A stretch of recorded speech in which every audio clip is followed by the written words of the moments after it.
শ্রীমা সারদা দেবীর মাত্র একটি ছোট্ট সরল কথা, ঈশ্বর সব জানেন। এই ছোট্ট কথাটিকে আপনি যদি প্রতি মুহূর্তে মনে রাখতে পারেন, তাহলে আপনার মধ্যে জন্মাবে আত্মবিশ্বাস, একাকিত্বে জন্মাবে ভরসা, আর চরম বিপদে আপনি পাবেন পথের সন্ধান যে কিভাবে সেই বিপদ থেকে আপনি উদ্ধার পেতে পারেন। কারণ এই একটি ছোট্ট সরল কথা জীবনের চরম সত্যকে যে মনে করিয়ে দেয়। আপনার মনের কথা আপনি মুখে প্রকাশ করতে পারছেন না, আর আপনার আশেপাশের মানুষেরা সে কথা বুঝতেও পারছে না। আবার অনেক সময় এমনও হয় যে আপনার মনের কথা আপনি নিজেই জানেন না, কিন্তু আপনার মনের মধ্যে যদি এই বিশ্বাসটি থাকে ঈশ্বর সব জানেন, তাহলে আপনি দেখবেন যে এই মনোভাব আপনাকে কতখানি শক্তিশালী করবে। কারণ আপনি জানেন যে ঈশ্বরের কাছে সবই প্রকাশ্যে, ঈশ্বরের অজানা কিচ্ছুটি নেই। শ্রীমা বলেছিলেন যে ঈশ্বর শুধু কর্মই তো দেখেন না, ঈশ্বর মানুষের মন দেখেন। মানুষের মনের অভিপ্রায়, চিন্তা, অন্তরের সার সত্যটিকে ঈশ্বরের কাছে কখনো গোপন করা যায় না। আর ঠিক সেই জন্যেই যারা বাইরে ভালো মানুষের মুখোশ পরে থাকে, তাদের মুখোশটা ঈশ্বরের কাছে একেবারে খুলে যায়। ঠাকুর শ্রী রামকৃষ্ণ পরমহংসদেব একদিন রাখাল, মণিমল্লিক প্রভৃতির সাথে ঠনঠনের সিদ্ধেশ্বরী মন্দিরের অভিমুখে গাড়ি করে আসছেন। পথে শিমুলিয়া বাজার, সেখান থেকে ডাব, চিনি ইত্যাদি কেনা হলো। মন্দিরে এসে তিনি ভক্তদেরকে বললেন যে একটি ডাব কেটে চিনি দিয়ে মার কাছে দাও। যখন মন্দিরে এসে পৌঁছলেন, তখন দেখলেন যে পূজারীরা বন্ধু নিয়ে মা কালীর সম্মুখে তাস খেলছেন। এই ঘটনাটি ঠাকুরকে অত্যন্ত আহত করলো, ব্যথিত করলো। ঠাকুর ভক্তদেরকে বললেন যে দেখো কাণ্ড, পূজারীদের যেখানে বসে ঈশ্বর চিন্তা করার কথা, সেখানে বসে তারা তাস খেলছে। বাইরে এক, ভেতরে এক, এ তো ভালো কথা নয়।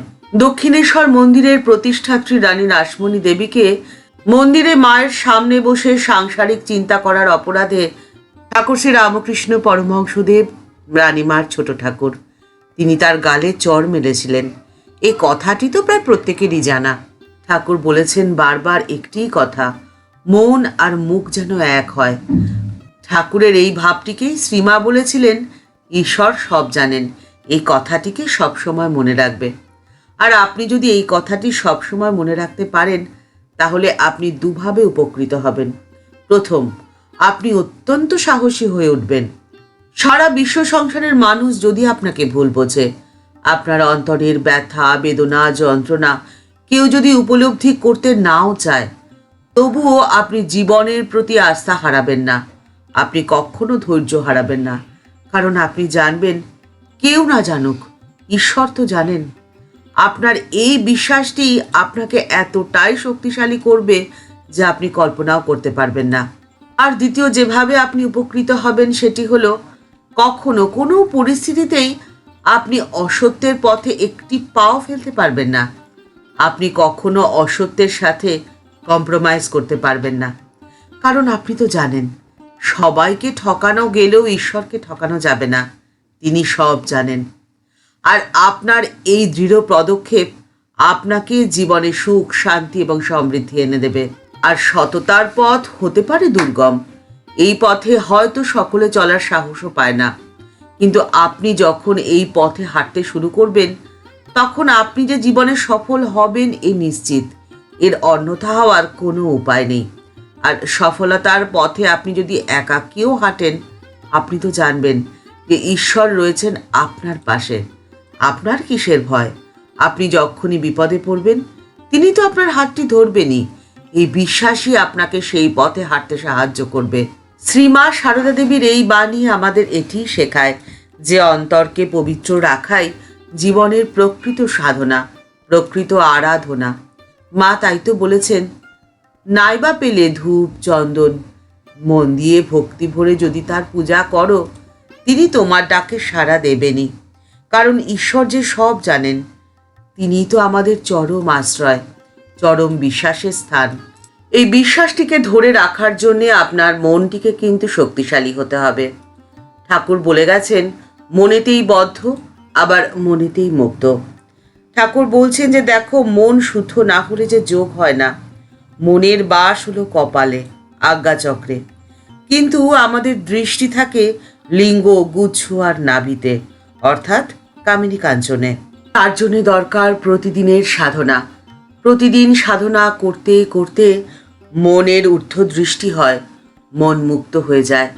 আর যখনই মন মুক্ত হয়ে যাবে, তখনই যে ঈশ্বরের প্রতি বিশ্বাস তোমাদের দৃঢ় হবে। আর এই দৃঢ় বিশ্বাসটি হলো সবচেয়ে বড় শক্তিশালী অস্ত্র, যে অস্ত্রের সাহায্যে যে কোনো বাধা তোমরা অনায়াসে দূর করতে পারবে। ঠাকুরের আশীর্বাদের হাত রয়েছে আপনার মাথার ওপরে। ঠাকুর এবং মায়ের আশীর্বাদে আপনার মনের ঊর্ধ্ব দৃষ্টি হোক, আপনার জীবন হোক সফল এবং সুন্দর। আপনার জীবনের প্রতিটি মুহূর্ত যেন আপনি উপভোগ করতে পারেন। ঠাকুরমা স্বামীজির কাছে এই প্রার্থনা করে আজকের পর্ব এখানেই শেষ হলো। দেখা হচ্ছে পরের পর্বে। আজকের পর্বের উপস্থাপনা ভালো লেগে থাকলে লাইক বাটনটি প্রেস করে দেওয়ার অনুরোধ রইল। আপনাদের করা একটি লাইক আমাদের পরবর্তী ভিডিও বানাতে অনেকটা অনুপ্রাণিত করে। আপনার মূল্যবান মতামত কমেন্টস বক্সের মধ্যে জানালে আমাদের ভালো লাগবে।